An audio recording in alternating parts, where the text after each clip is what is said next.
right.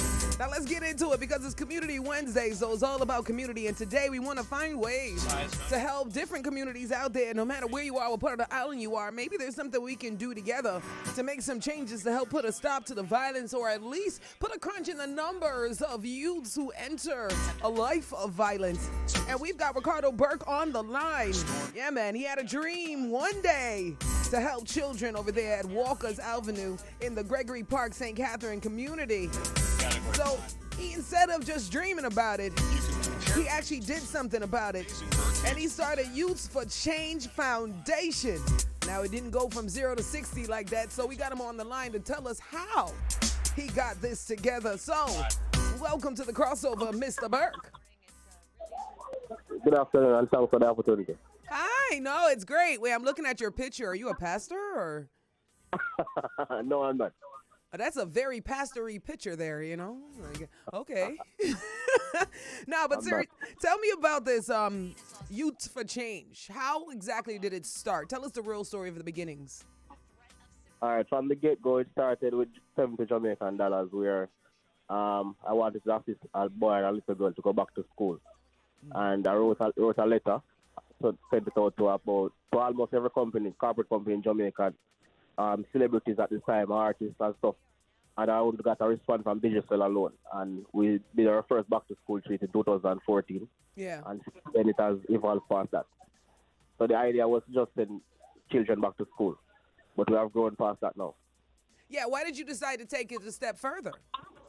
All right, so basically, as I said before, growing up, I didn't have the opportunity or didn't have the privilege of certain things. And when this little boy and this little girl came up to me, and they always asked me for money and stuff, and I'll give them. And one day I just asked them why they're not in school, and they explained to me that their mom don't have the money to send them to school. So I wanted to do something at that moment. Now, putting together an organization is never easy. So how exactly did you take the steps from just doing something for a school treat, which is no small feat either, into making it a full organization, which is now known as Youth for Change? The name came up, I said probably in my sleep. I was searching for a name to put to it and brainstorm a whole lot of names. And one morning I was wake up with the name. Yeah. And from that, it took a lot from me. Basically, I remember going to bed midnight hungry and Sunday I feed tough crackers for Sunday dinner, roast beetroot and salt and stuff like that at first. So it was a struggle at first. But most of what I learned is because of mentorship and YouTube, the internet overall. Yeah. So I'm kind of self-taught in some sense. Now, I mean, you've actually used social media well because you've been recognized by a lot of different people, including you. Including you. I like you, Ricardo Burke, but I mean, I love the work you do, and I feel like stuff like this, more people need to actually engage the youth instead, you know, because a lot of people on the island, I don't know how many, but enough, which is too much amount of people on the island will look at the youths and instantly try to just throw them away and say they're whatless or they're troublemakers and have no understanding of the life that they came from, and they're not actually offering help either. So this is very important, you know, what you're doing. So how can other people also start stuff like this, maybe? All right, so basically, as I said before, many of us in communities are rejected by society once you fail a 60 or your primary school exam. The community tend to push it to a corner, and I like the more brilliant one. So then you get neglected and you feel accepted in gangs and groups. Then you feel more comfortable, so you just join along. Yeah. All right. And any other advice for them? Basically, society just needs to support youth more. You know, sometimes every human being need love and care. Yeah. And someone to listen to them, somebody they can relate to. I'm telling you, sometimes it takes nothing more than a conversation. You can just have exactly. So just taking time out. Now, if people want to help your mission of Youth for Change, whether it be to help exactly what you're doing, or maybe even to kind of have you as a mentor so they can also do it in their parish and community, how do they get in contact with the movement and what you're doing? All right, so we're on Instagram, Twitter, and Facebook at Youth for Change. So it's YUTES, the numeral 4, CHANGE. Yeah. And apart from that as well, we also have a next branch in St. Thomas as well, you know. Oh, okay. Yeah, we have two locations. We have two youth groups, one in Portmore and one in St. Thomas. I love that. Maybe we can find some way to get the government to step up and maybe add you guys to some kind of educational thing where we can teach these young youths different trades because we need more tradesmen out there for sure. Yeah. Now, you were awarded the Prime Minister's Youth Award for Excellence in the Youth Development. I know that's an amazing feeling, but I want to know from you, what do you really want? The highest height for Youth for Change. What would you like? What is your vision?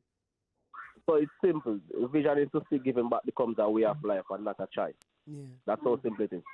I love that. Ooh, inspirational. All right, sir. And one last question. I got to get your opinion on what's going on with the situation. The government is saying no to the fifth form graduation and extending high school to 7 years. What is your viewpoint on what's happening right now with the youths? It can work, but there are many things that have to put in place before that can actually come in place. Because remember the financial aspect of schooling, that many parents can actually sustain the 7 years. Yeah. And remember, a 16-year-old, they said the consent is 16 years old, and many persons when they reach 16, 17, they try to start life on their own. So it will be very difficult. Yeah, some of them don't have a choice, to be honest with you, because a lot of kids out there either don't have no parents. So, as I said before, they have to put something in. So, for example, not everybody is academically skilled. So, some persons are skilled with hands. Will they put system in place to facilitate those persons so when they leave sixth form, they actually have a certificate in probably carpentry or welding or something like that. Yeah. So, there are many things that have to go in place before they can actually do that. Yeah, I absolutely agree with that. Hopefully that's what happens. Do me a favor one more time and give us your social media where people can find what you're doing, be a part of the organization, donate, or anything. All right, so it's Youth for Change. YUTES, the numeral 4, CHANGE.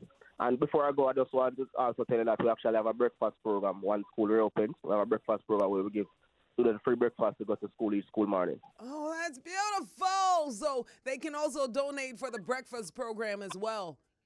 Yes, yes. All right. So any of the big companies that are listening right now, if you got breakfast products, also make sure you hit them up. Hit up Ricardo Burke. Follow Youth for Change, YUTE for Change. And Ricardo, lots of love to you. And I would love for you to come in studio one day. And if you can bring me any one of those youths, I would love more youths to come on during my Community Wednesday. I would love that because we have a young lady who we had her from grade 5. We had a spelling bee competition and she won it in grade 5 and 6. She passed by Immaculate High School from the Gregor Park Primary. She went on to achieve in the 8th season with a few of them distinctions and stuff. So I'd love to bring her in. See, I need stories like that. Definitely. Shannon already on it. Thank you so much for stopping by the crossover. Mr. Burke, Director of Youth for Change. Thank you.